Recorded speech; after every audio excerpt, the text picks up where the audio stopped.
उसके सफर की आखिरी मंजिल थी। इब्ने हातम ने यह मंजिल तय करने के लिए घोड़े पर सामान बार किया ही था कि 3 सवारों ने तेजी से इसे आ घेरा। इब्ने हातम ने इन्हें बड़े ताजुब से देखा, इसलिए कि इसे मक्का और इसके अतराफ के लोग अच्छी तरह जानते और पहचानते थे। उसका कबीला बनु गतफान भी मक्का के करीब ही आबाद था और वो सरदार नईम बिन मसूद अशजई के भतीजे के तौर पर दूर व नजदीक हर जगह पहचाना जाता था। फिर इसे इन सवारों ने क्यों घेरा? आखिर वो क्या चाहते थे? इसने इन्हें तेज नजरों से घूरा। कौन हो तुम लोग और मुझसे क्या चाहते हो? इब्ने हातम का लहजा तंदो तलख था।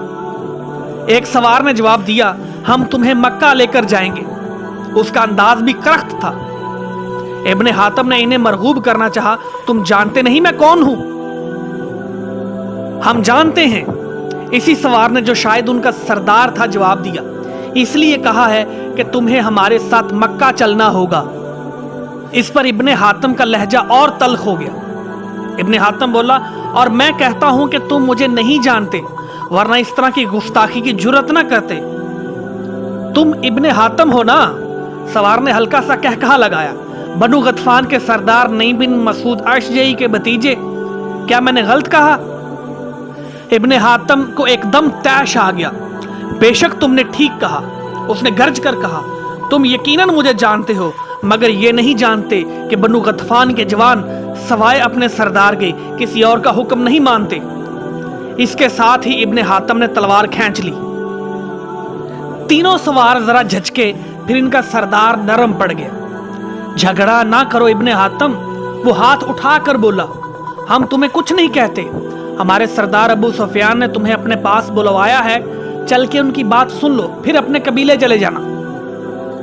इब्ने हातम का गुस्सा बढ़ता जा रहा था। वो चीख कर बोला, क्या अबू सुफियान ने मुझे अपने पास बुलाने के लिए चचा नईम बिन मसूद की इजाजत हासिल कर ली है?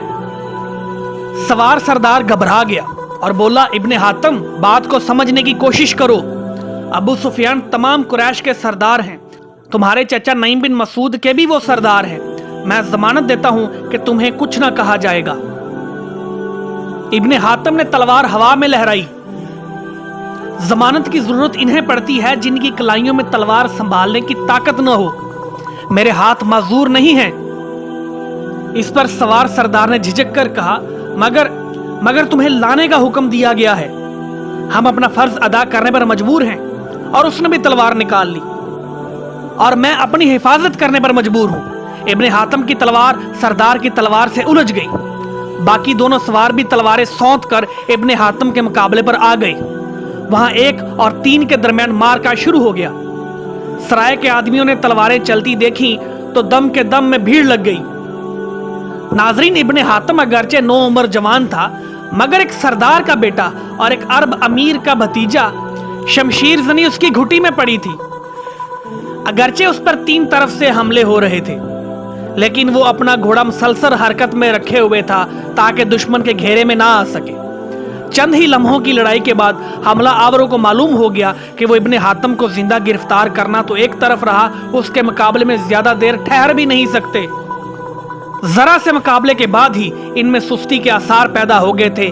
फिर इब्ने हातम ने घोड़ा तेजी से घुमाकर एक सवार को झुकाई दी और ऐसा हाथ मारा कि तलवार उसके शाने को तराशती हुई सीने में उतर गई। वार इस कदर मोहलक था कि सवार अपना तवाजन कायम ना रख सका और जैन पर लटक गया। बाकी दोनों सवारों ने यह मंजर देखा तो वो घोड़े मोड़कर भाग निकले। इब्ने हातम ने बजाय इनका ताकुब करने या वहां ठहरने के घोड़े को एड़ी दी और लम्हों में नजरों से ओझल हो गया। नाजरीन, जिस वक्त इब्ने हातम मदीना में था तो अबू सुफियान के जासूसों ने उसे इतला दी कि इब्ने हातम मुसलमान हो गया है और उसके चचा नईम बिन मसूद अशजई ने इसे खाला की बेटी की बीमारी के बहाने मदीना रवाना कर दिया है। इब्ने हातिम और अबू सुफियान में इजाजत मांगते वक्त हल्की सी झड़प हो गई थी। इस खबर से वो बहुत चिराग पा हुआ और उसने अपने एक आदमी के जरिए नईम बिन मसूद से शिकवा किया कि वो अपने भतीजे इब्ने हातम को फौरन मदीना से तलब करे, वरना वो खुद सुलह हुदैबिया की शराइत के तहत इसे मदीना से तलब कर लेगा। नईम बिन मसूद ने बात बढ़ाने के बजाय अबू सुफियान के कासद ही के जरिए इसे ये पैगाम भिजवा दिया कि इब्ने हातिम कुरैश के मक्का सरदार की इजाजत से 1 माह के लिए मदीना गया है। अगर वो 1 माह के बाद भी वापस ना आया तो मैं खुद उसके खिलाफ सख्त इकदाम करूंगा। इसलिए सरदार कुरैश को फिलहाल परेशान होने की जरूरत नहीं। नाजरीन, पता नहीं कासद ने अबू सुफियान से किस तरह और किन अल्फाज में नईम बिन मसूद का जवाब पहुंचाया कि वो गुस्सा में आ गया। उसने फौरन ही नईम को दूसरा पैगाम भेजा।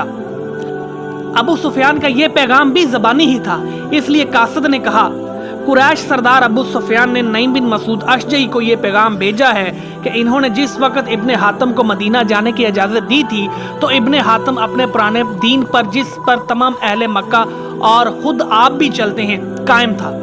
लेकिन वो मदीना पहुंच के बेदीन हो गया है और मदीना के काहिन और जादूगर नौज़ मोहम्मद इब्ने अब्दुल्ला के लाए हुए दीन में शामिल हो गया है। इसलिए कुरैश अबू सुफियान अपने इजाज़तनामे को मनसूख करते हैं और हुक्म देते हैं कि नईम बिन मसूद इस बेदीन को मदीना से बुलवा कर हमारे हवाले कर दे ताकि इसे सज़ा दी जा सके, या फिर हम इब्ने हातिम को खुद मदीना से सुलह हुदैबिया की शराइत के तहत मोहम्मद बिन अब्दुल्ला से तलब करें। नाजरीन, इस पर बनु गतफान के सरदार नईम बिन मसूद को सख्त गुस्सा आया। इन्होंने चाहा कि अबू सुफियान को ना सिर्फ सख्त जवाब दें बल्कि इससे जंग शुरू कर दें, मगर इन्हें फौरन ही हजूर करीम सल्लल्लाहु अलैहि वसल्लम से किया हुआ अपना वादा याद आ गया। नईम बिन मसूद ने जब हजूर अकरम सल्लल्लाहु अलैहि वसल्लम के हाथ पर मुसलमान होकर इस्लाम कबूल किया था तो हजूर सल्लल्लाहु अलैहि वसल्लम ने इन्हें हुक्म दिया था और इनसे अहद लिया था कि वो अपने इस्लाम को फिलहाल ज़ाहिर नहीं करेंगे और मक्का में ठहर के बेकस और मजबूर मुसलमानों की, जो अबू सुफियान की कैद में हैं, हत्तल इम्कान मदद करते रहेंगे। ये बात सोचकर नईम बिन मसूद ने अबू सुफियान को कुछ इस तरह से जवाब भिजवाया, कुरैश सरदार अबू सुफियान का ये ख्याल दुरुस्त हो सकता है कि मेरा भतीजा मदीना पहुंचकर बेदीन हो गया हो। हालांकि अभी तक मुझे इसके बारे में इस किस्म की कोई इत्तला नहीं मिली। बहरहाल मैं इब्ने हातिम को फौरन वापस बुलवा रहा हूँ। अगर ये साबित हुआ कि वो वाकई ही बेदीन हो गया है तो मैं इसे कुरैश सरदार के हवाले करने में कितई पसो पेश ना करूँगा। नाज़रीन, नईम बिन मसूद का जवाब बड़ा माकूल था और अबू सुफियान को इससे मुतमईन हो जाना चाहिए था, मगर वो बड़ा शक्की दिमाग था और मुसलमानों के हाथों पहम शिकस्तों से बौखलाया हुआ था। कुछ दुश्मनों ने भी लगाई बुझाई की थी और उसे ये तासर देने की कोशिश की थी कि बनु गतफान का सरदार दरअसल मदीना के सलार मोहम्मद रसूल सल्लल्लाहु अलैहि वसल्लम से सुलह की बातचीत कर रहा है और इसने इब्ने हातिम को इस सिलसिले में मदीना भेजा है। चुनांचे इसने मुतमईन होने की बजाय मदीना से आने वाले रास्तों पर मामूर पहरेदारों को फौरन ये पैगाम भिजवा दिया कि इब्ने हातिम जिस वक्त भी मदीना से वापस आए तो उसे बनु गतफान की तरफ जाने से रोककर बहर सूरत अबू सुफियान के पास पहुंचाया जाए। उस वक्त का ये वाकया जिसमें इब्ने हातिम के हाथों एक आदमी मारा गया था, अबू सुफियान के इसी हुक्म का रद्द अमल था। अबू सुफियान के सवारों ने इब्ने हातिम को, जो एक आम नौजवान समझकर घेर लिया था, इसे अबू सुफियान के पास चलने का हुक्म दिया था, मगर जब इब्ने हातिम ने इनका मुकाबला करके इनमें से एक को ख़त्म कर दिया तो बाकी 2 अपनी जानें बचाकर भाग खड़े हुए, मगर वो ज़्यादा दूर नहीं गए थे। करीब ही उनकी छावनी थी। वो घोड़े भगाते छावनी में पहुंचे और वहां मौजूद सवारों को बताया कि कुरैश सरदार अबू सुफियान ने जिस इब्ने हातिम को पकड़कर लाने का हुक्म दिया था वो एक सवार को जख्मी करके भाग गया है। यह सुनकर छावनी के चंद सवार तैयार होने लगे। फिर एक ने इन आने वालों से दरियाफ्त किया, तुम कह रहे हो कि एक आदमी को जख्म करके भाग गया है? बात समझ में नहीं आई। एक भगोड़े ने बात बताई, इसमें समझ ना आने वाली क्या बात है? हम 3 थे, वो अकेला, मगर वो छलावा था, बड़ा शहजोर और बेहतरीन शमशीरजन। हमने इसे घेर लिया मगर उसने ऐसी तलवार चलाई कि हम हैरान रह गए। और ये हैरानी तुम्हें यहाँ भगा लाई? नाजरीन, ये आवाज छावनी के कमांदार की थी जो उनकी बातें सुन के वहां पहुंचा था। तुम लोग बुज़दिल हो, 3 होके तुम एक को न पकड़ सके, कम अज कम जख्मी तो कर देते उसे। एक भगोड़े ने शेखी बिगाड़ी। हमने इसका सख्त मुकाबला किया था मगर वो बहुत फुर्तीला था, जल देकर निकल गया। सरदार ने डट कर कहा, बेशर्मो शर्म नहीं आती, झूठ बोलते हो। ये क्यों नहीं कहते कि तुम उससे डर के भाग आए हो? अगर तुमने मुकाबला किया होता तो वो कैसे भाग सकता था, और अगर वो भागा था तो तुमने उसका पीछा क्यों ना किया, यहां क्यों आए हो? इनके पास इसका कोई जवाब ना था। इन्होंने शर्म से गर्दन झुका ली। सरदार ने इनको साथ लिया और इब्ने हातिम के ताक़ुब में चल पड़ा। घोड़े तेज भगाओ। सरदार ने घोड़े को महमीज करते हुए देखा, अभी दूर नहीं गया होगा। इन दोनों ने भी घोड़े को एड़ी लगाई और तीनों घोड़े हवा से बातें करने लगे। निस्फ घंटे की मुसाफत के बाद इन्हें एक सवार आम रफ्तार से जाता दिखाई दिया। एक घोड़े ने इधर इशारा किया, वो जा रहा है सरदार। तीनों घोड़े दौड़ाकर इब्ने हातिम के पास पहुंच गए।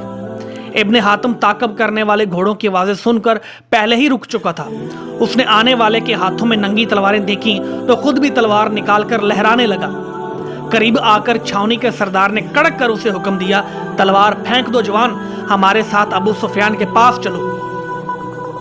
इब्ने हातिम ने तलवार लहराते हुए जवाब दिया, ये बात मुझसे पहले भी कही गई थी। सरदार ने सख्त लहजे में जवाब दिया, वो बात थी, ये मेरा हुक्म है। इब्ने हातिम इसी तरह तलवार लहराता रहा, फिर मतानत से बोला, इस तरह के हुक्म का जवाब मेरी तलवार पहले भी दे चुकी है, और चाहो तो तलवार से फिर जवाब ले सकते हो, तुम सीधी तरह नहीं मानोगे। ये कहते हुए सरदार ने इब्ने हातिम पर भरपूर वार किया। इब्ने हातिम ने बड़ी फुर्ती से घोड़ा घुमाकर उसका वार बचाया, मगर इसका दायां पैर नागेहानी तौर पर रकाब में उलझ गया। वो बड़ी फुर्ती से अपना घोड़ा उनसे कुछ दूर भगा ले गया ताकि उसे रकाब से अपना पांव निकालने का मौका मिल जाए। उसने कोशिश भी की, लेकिन इस दौरान एक साथ 3 तलवारें उसकी उठी हुई तलवार से टकराईं। इससे इब्ने हातिम का हाथ झुक गया और एक सवार की तलवार उसके शाने से फिसलती हुई कब्ज़ा शमशीर तक पहुंच गई। इब्ने हातिम का हाथ बुरी तरह जख्मी होकर झूल गया और तलवार उसके हाथ से छूट गई। दूसरे ही लम्हे दुश्मन की तलवारें उसके सीने तक पहुंच गई। इब्ने हातिम मजबूर हो गया। एक सवार ने घोड़े से उतरकर इब्ने हातिम के दोनों हाथ, जिनमें से एक जख्मी था, पीछे की तरफ ले जाकर बांध दिए। इन सवारों ने इब्ने हातिम के घोड़े की बागें भी खुद संभाल ली और इसे गिरफ्तार किए हुए मक्का की तरफ चल पड़े। नाज़रीन, मशहूर है कि अच्छी खबर देर में मगर बुरी खबरें पर लगाकर उड़ती हैं और फैलती चली जाती हैं। जहां ये वाकया पेश आया वहां से कोई गुजरता हुआ दिखाई ना दिया, लेकिन फिर भी इस वाकये को किसी ने देख लिया और मक्का में इब्ने हातिम के पहुंचने से पहले ही इसकी गिरफ्तारी की खबर पहुंच गई। मुशरिकीन मक्का ने बगलें बजाई, मगर कफार के संजीदा लोग इस वाकये के नताइज पर गौर करने लगे। इनके ख्याल में यह वाकया बहुत अहम था और इसके दौरस नताइज बरामद हो सकते थे, इसलिए कि इब्ने हातिम का ताल्लुक बनु गतफान कबीला से था और ये मुशरिकीन मक्का का हलीफ था। बस इस सूरत हाल में अगर वो अबू सुफियान की मुखालफत पर उतर आया तो मुशरिकीन में खाना जंगी छिड़ सकती थी। इब्ने हातिम पर 2 इल्जामात थे। पहला ये कि वो मदीना जाकर मुसलमान हो गया है, दूसरा ये कि इसने लश्कर कुरैश के एक सिपाही को कत्ल कर दिया है। चुनांचे जब इसे अबू सुफियान के सामने पेश किया गया तो इससे दोनों इल्जामों के बारे में पूछ-गुछ हुई। चूंकि सिपाही के कत्ल का इल्जाम ज्यादा संगीन था, इसलिए अबू सुफियान ने इब्ने हातिम से पहले इसी बारे में तफ्तीश की। अबू सुफियान ने दरियाफ्त किया, अबू हातिम, तुमने एक कुरैश सवार को बिला वजह कत्ल कर दिया, इसका तुम्हारे पास क्या जवाब है? इब्ने हातिम, जिसे जख्मी होने के बावजूद जंजीरें पहना दी गई थी, उसने बड़ी लापरवाही से जवाब दिया, मैंने इसे कत्ल नहीं किया, इसने खुदकुशी की है। खुदकुशी? अबू सुफियान ने चौंक कर इसे देखा।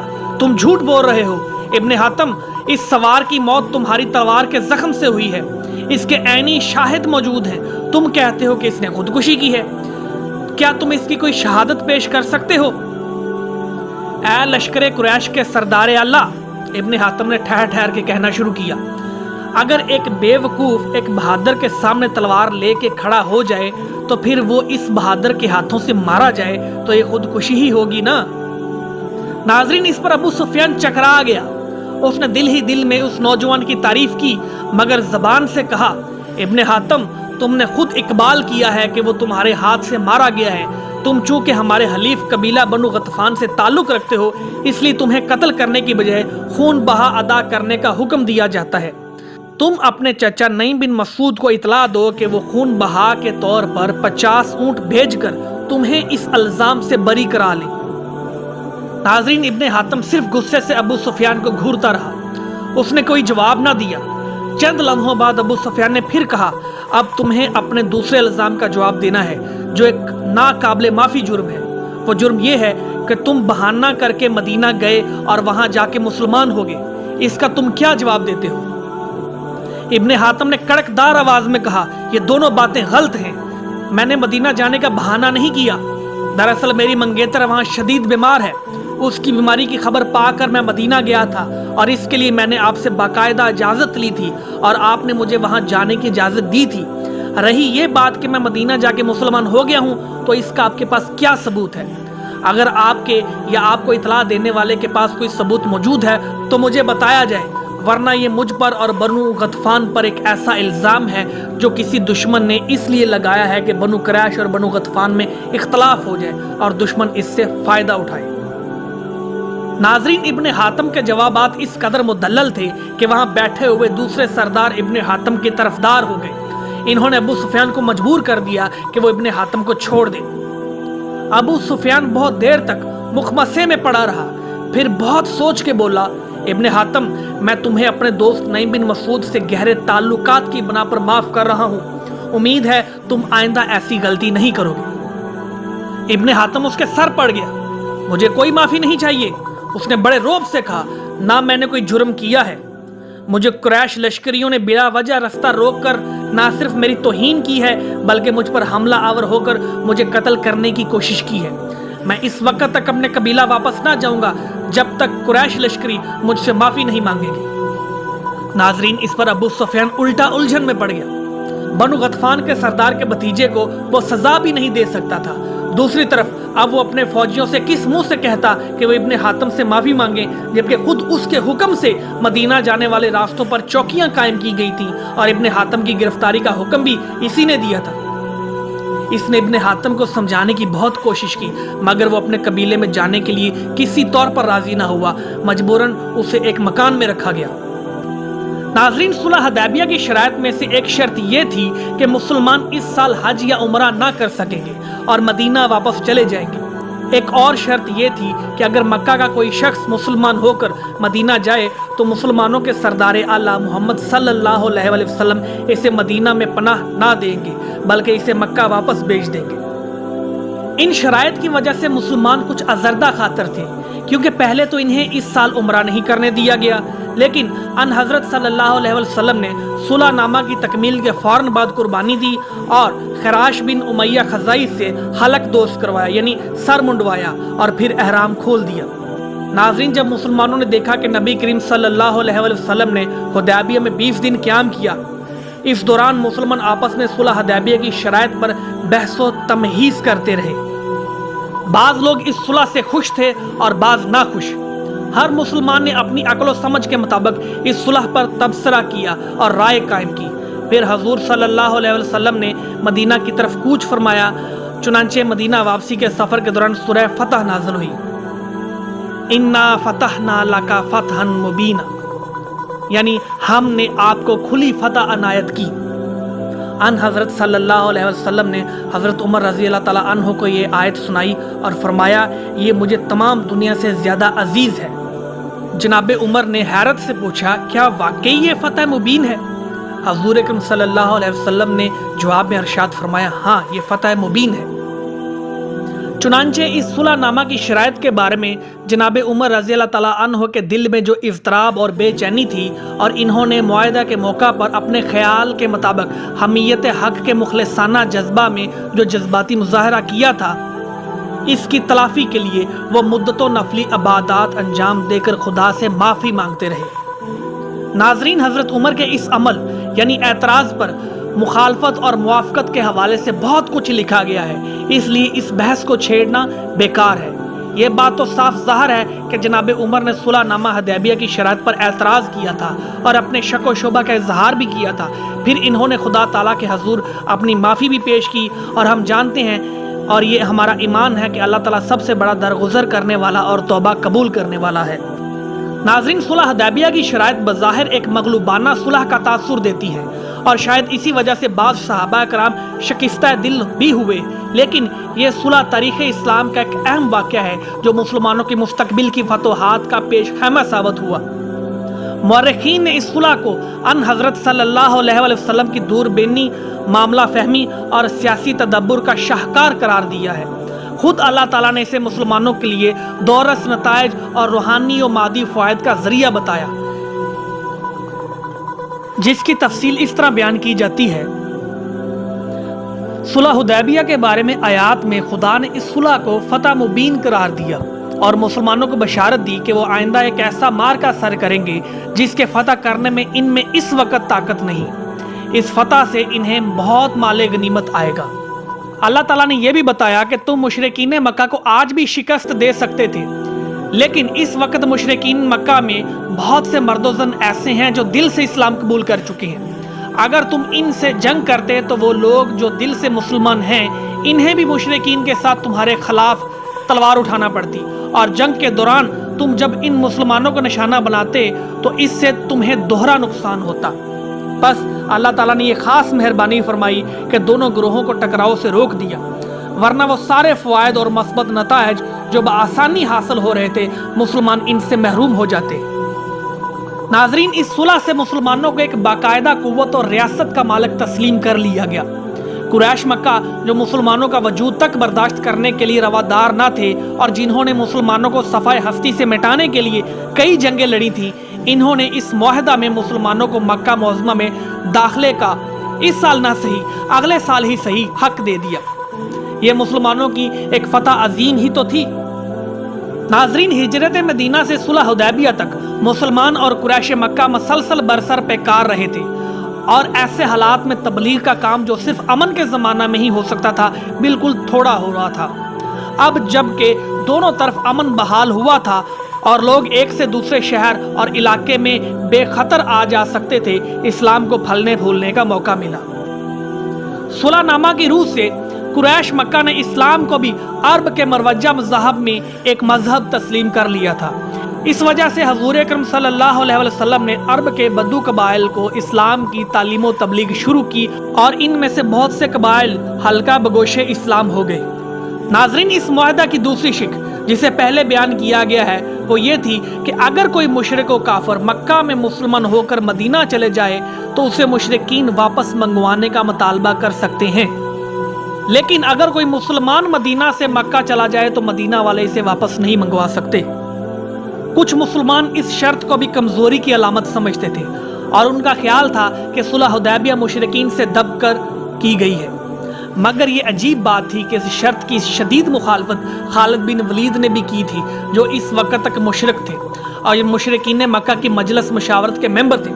جس وقت صلح حدیبیہ کا معاملہ پیش ہوا تو خالد بن ولید مسلمانوں کے شدید دشمن تھے، اور خاکم بدہن حضور اکرم صلی اللہ علیہ وسلم کے تو اس قدر مخالف تھے کہ انہیں قتل کرنے کی تدبیروں میں لگے رہتے تھے۔ چنانچہ انہوں نے پہلے تو مسلمانوں سے صلح کی شدید مخالفت کی، پھر جب مشرکین کے بہت سے سرداروں نے حالات کے پیش نظر صلح پر زور دیا تو وہ بہت ہی مشکل سے راضی ہوئے۔ اس کے بعد جب صلح کی شرائط ان کے سامنے آئی تو انہوں نے ایک ایک شرط پر اعتراض کیا، اور خصوصاً اس شرط پر بہت مخالفت کی کہ اگر کوئی مشرک مکہ میں مسلمان ہو کر مدینہ بھاگ جائے تو اسے مدینہ سے زبردستی واپس منگوا کر اسے سخت قید میں رکھا جائے، اور اس وقت تک اسے آزادی نہ دی جائے جب تک وہ دوبارہ مشرک نہ ہو جائے۔ ابو سفیان نے خالد کو سمجھایا تھا، دیکھو خالد، ہماری اس شرط سے ہمارا کوئی آدمی مسلمان ہونے کی جرت نہیں کرے گا، کیونکہ اسے علم ہوگا کہ جن کے لیے وہ مسلمان ہوا ہے وہ اس کی کوئی مدد نہیں کریں گے، اور اگر وہ مدینہ بھاگ جائے گا تو ہم محمد صلی اللہ علیہ وسلم سے اسے واپس منگوا لیں گے۔ دوسری بات یہ کہ اس شرط کی وجہ سے محمد کو ہمارے درمیان کسی کو مسلمان بنانے کی کوشش کی ہمت نہ ہوگی، اور ان کی تعداد جتنی ہے اتنی ہی رہے گی۔ ابو سفیان نے اس شرط کی سب سے اہم ضرورت اور اہمیت یہ بیان کی تھی کہ اس شرط کی موجودگی میں ہمارا یہ معاہدہ خود پکار کر کہے گا کہ مسلمانوں نے یہ معاہدہ ہم سے دب کر کیا ہے اور ہماری سخت سے سخت شرائط بھی قبول کی ہیں۔